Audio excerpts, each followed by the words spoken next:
Welcome to the Encourager Podcast. I'm Rebekah Scott. I own Rebekah Scott Designs, where I am the designer and the CEO. I believe that if you desire an active, impactful role in your children's lives while simultaneously wanting to provide an income for your family, then being a mompreneur is exactly what you need to work at home. The Encourager Podcast is my way of inspiring and motivating you with insightful knowledge, tips, and advice from myself and other successful working women who put their families first. So let's take action and encourage one another.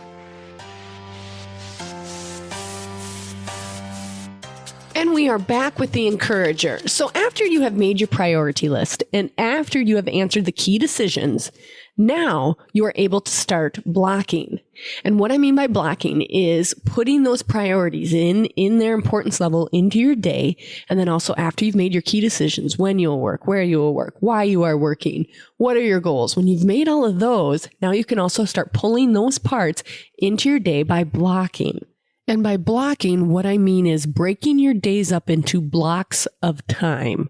So from 8:30 to 10, I'm going to do this. It doesn't have to be rigid blocking, but a general idea so that when you look at the clock, you go, okay, I may not be finished, but I blocked that I would be done by this time. So when can I finish it later? So blocking is really just chunking down your day into areas that you'll be able to finish projects. So think wisely on it, but that's what blocking means, chunking down your day in order to finish it up.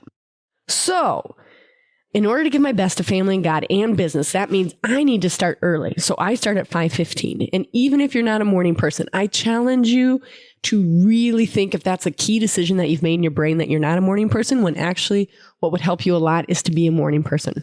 Okay. So I get up and I work out and I run and I lift weights, and I usually listen to a business podcast or a parenting podcast, and then I do my Bible time.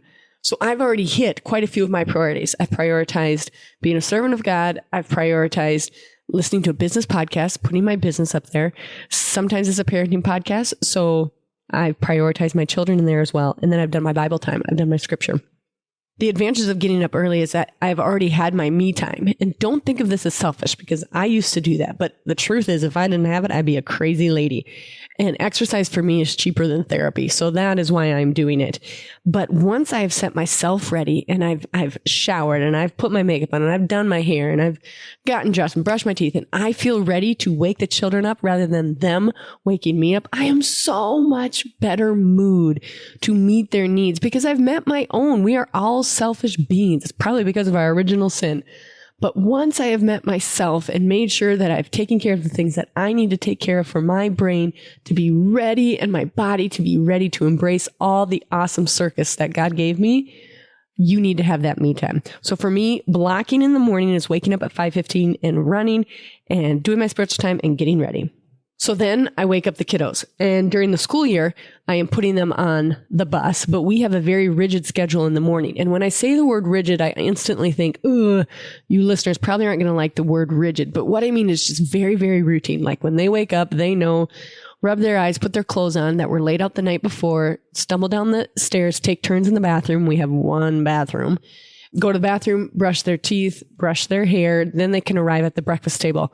You can't get to the breakfast table before you've done all your bathroom stuff, even if you had to wait your turn, because that way it allows them to have all that done, move into the next room to move to the bus. If you've ever had those mornings, which by the way, I'm totally normal. I've had the mornings where I cannot convince the child to wake up. You know how hectic it becomes. And it's because there's all this guesswork like, oh, can I arrive to the breakfast table with my PJs, Mom? No, you're 6 years old and you've got kindergarten all day. You cannot arrive in your PJs. So you have to get dressed before you leave your bedroom. I just want to set them up for success for all of their life, that people will not be telling them you need to put your PJs on. They want to desire it themselves in order to be independent and make good decisions. So that's why I have it so rigid in the morning. After I've put them on the bus, then I plan out my lunch, my snack, the kids' snack, the family snack, and the supper for the day. And the reason I do it at that hour is because think of how much mental bandwidth you spend thinking all day about what you yourself are going to eat or what you're going to feed your family. And then at the last minute, you end up ordering pizza, right? It's like, it happens, I'm sure, multiple times during a week. So for me, I'm like, I waste so much time going, it's 4:30 and I still haven't decided what we're going to eat. Decide at 7:30 a.m. or decide on Sundays, but block out when is the time that you are going to prep your food. So for me, I do it at 7:30 in the morning. I go, okay, well, I already fed them breakfast because I thought about that the night before. For lunch, we're going to have leftovers from supper last night, which was lasagna, but I do need to think of a supper food. So I look in my cupboard, I look at any meat that I have defrosted, and I go, okay, I've got buns. It's Sloppy Joe's tonight. And for snack time, let's see, it's Wednesday. They had gym. They're going to be a little bit extra hungry. I'm going to make homemade bread.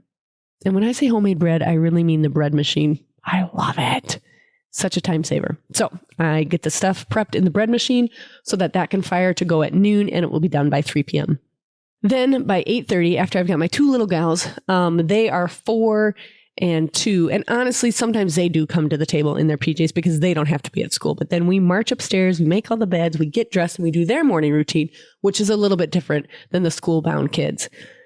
Then they know that by 8:30, mommy's in the studio. And I don't have a sip of my tea until I've read my devotionals. So sometimes the devotionals don't start till 8:30, depending on what the chores were that morning and how heavy the food preparation was. Lasagna takes a little bit longer than Sloppy Joe's or something like that. So sometimes it's a little bit later, but usually about 8:30, the kids know, okay, time to get our day started. Mommy's in there because she's drinking her tea.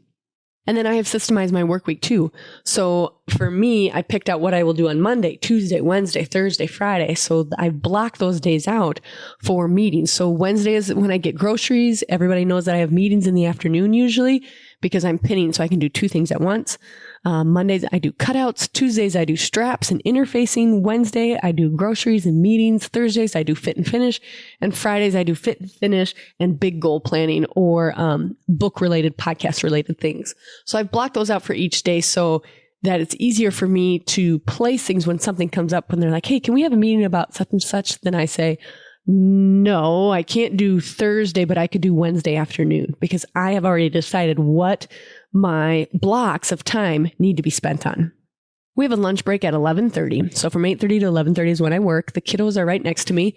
I do have different things set up for them in the toy room. While I say, you know what? We haven't played with our horses in a while. Let's get the horses out. And I get the horses out and the fence out or whatever it might be. So I do create things for them so that their imagination can get going rather than just saying, oh, just get in there and go start playing in your toy closet. Sometimes it's hard for them to warm up to that. At least it is with mine. So I introduce ideas so that their brain can start feeding on that. And then 11:30, I say, okay, it's time to pick up. And then 11:45, we eat. And then about noon, it's time for game time. And game time is a way that I prioritize the children by spending one-on-one time with them. It's not truly one-on-one, it's one-on-two, but we do puzzles or go for walks around the farm or play Jesus Says or whatever it is. But it's kind of my guilt-free time when I'm like, you know what? If at the end of the day, I feel like it was a crazy day and we jumped from place to place, I know that I had that 30 minutes with those 2 at home where we played something and I made lots of eye contact and loved on them and got to touch on them and they knew that mommy was still and with them. So that's something that I block in because that's one of my priorities. And then it's nap time. And call me strange, but we even have nap time down to a science. And everyone will be different. What I am encouraging is that you don't have to do it my way, but find your way and stick to it. Try it for a week and then you can adjust. So for us, right before nap time, Roslyn has to go potty. She's 4 years old. She goes potty. I change Pixon's diaper. We go up the stairs. We have the same blanket. Like each one of them has their blanket. We lay in the same spot. I still swaddle our 2-year-old because it helps her to calm down and she's used to it. So don't start swaddling if you haven't. But then she lays down. She has her bunny. She has her blanket. All these things that are familiar and routine and habitual for them. Rosalind usually gets to pick out the book. She's the older one. I lay down with them. I read the book, wait for them to fall asleep, usually sing, sometimes fall asleep myself, move Pix into the crib so she'll sleep better in there. And then come downstairs and start my workday by 1:30 or the rest of my workday, so to say. But the more habitual you can be, instead of saying, well, let's nap here today, or let's nap here today, or let's nap at 2, and then sometimes we nap at noon. If you make it regimented, it will be so much easier for you to get everything done that you need to get done. So block in that nap time, pick a date, pick the blanket, pick the book, have it very, very, very habitual every day. You'll have super luck. Like now it's down to about 15 minutes. I can get everybody read a book, or I should say up the stairs to read their book, blankets on, and asleep within 15 minutes because it's just so habitual. And then I get to work and the nanny comes. The nanny comes about 2:30 after the kiddos have woke up so I could save a little money until they get there. And then he's got plans for them. I brief him on what's going on that afternoon and what the snack is and what I'd like them to get done or what I'd like them to play. Or if it's heavy in the studio, I'll say, make sure you do kind of a field trip, go out on the farm, look for rocks. And they'll go, okay, do something like that. And then at 6 p.m. we do supper. And usually supper has been planned the morning before. So it's a crock pot meal or something that's already in the oven. I love delay bake and I love crock pots. So I know that hearing that you are like, oh my goodness, this seems really overwhelming, but I have developed this over 10 years. So what I would encourage you to do is just take one system and work on that one and then start working on the next system. So if your one system is devotions, figure out when you're going to do devotions, because that's my number one priority is being spiritual and praying to God and prioritizing him and serving him. So when am I going to fit that in if he's number one? And then number two is Nicholas. How am I going to fit him in the day? How am I going to say, I ask him every morning, how can I help you? Then block that in. When are you going to do that? Maybe once a week, you're going to spend 30 minutes with your husband. Then it's kiddos. When are you going to fit your kiddos into your day? So I do that game time and the habitual breakfast time and the dress up time and all of that. And then work on your next system, which is work. Block that in. The best thing you can do after you've made your key decisions. Remember, you decided I'm going to work from 8:30 to 11:30 and 1:30 to 6. So if I block those in, what is going to happen during those hours for those jobs? So just start with one system. One of the easiest systems to start with is probably food. Figure out when you're going to buy your food once a month, once a week, on Wednesdays, whatever it might be. Figure out your food and then figure out your family schedule or your family system, so to say. Like, okay, I want to do family time from 6 to 8 p.m. at night, no matter what. Or maybe it's 5 to 8 p.m. or maybe it's 3 to 8 p.m. Whatever you have decided for your family, block that time in. So work that system.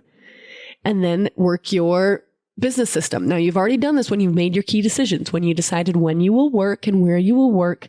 Now, block those into your monthly calendar or your weekly calendar. What are those times? And then the next system to work out is the me system. Are you going to get up early and take care of yourself? Are you going to do that at night? When are you going to work me in? Because if you do not work yourself in, you will work yourself to death.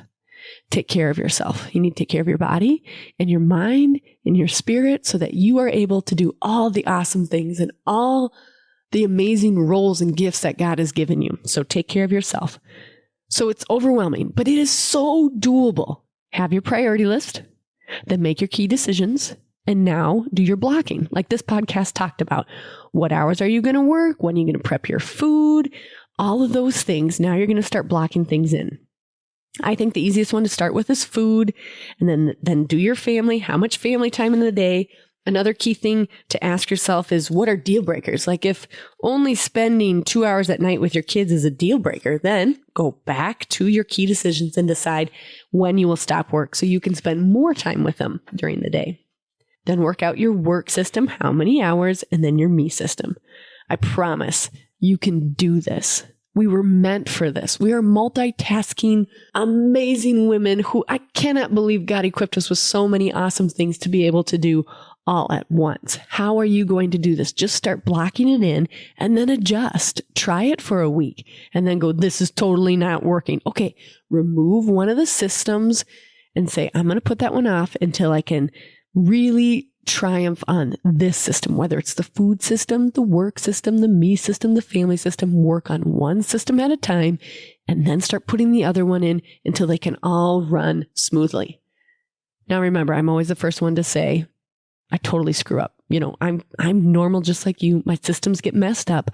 But if I keep going back to my awesome little calendar and what I had decided and hone myself in again, I go, I can totally do this. Okay. So even if mistakes arise, it doesn't have to ruin the whole rest of the week or even the whole rest of the day. Take a deep breath and start over. God will provide you the grace. And so will every other woman out there who's trying to do the same thing. We can do this. So I encourage you, start blocking.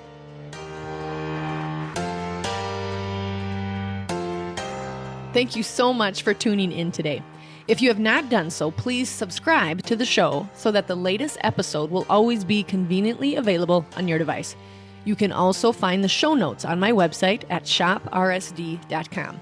That's shop with R as in Rebecca, S as in Scott, and DasInDesigns.com.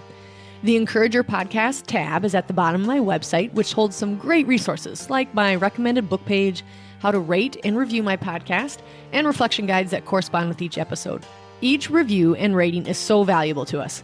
I sincerely hope you feel encouraged and empowered to tackle anything that comes your way this week.